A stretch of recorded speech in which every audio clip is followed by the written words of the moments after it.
చేసినప్పుడు మీరు పద్ధతిగా విధానాలపై పోరాడాలే తప్పించి, వ్యక్తిగతంగా వెళ్ళటం గానీ, ఒక కమిటీ ఇప్పుడు మనకి సినిమాలున్నాయి. సినిమాలకో సెన్సార్ బోర్డ్ ఉంది గదా! అన్నీ రిలీజ్ అవ్వవు గదా!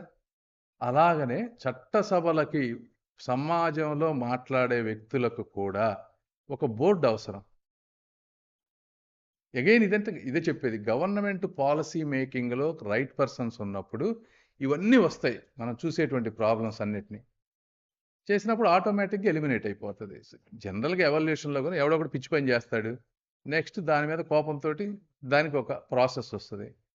సో, ఇదొక ప్రాసెస్. దీనిలో కూడా నేను రేపు పార్లమెంట్‌లో నేను తీసుకోబోయే టేకప్ చేసే విషయాల్లో ఇది కూడా ఒకటి ఉండబోతాంది.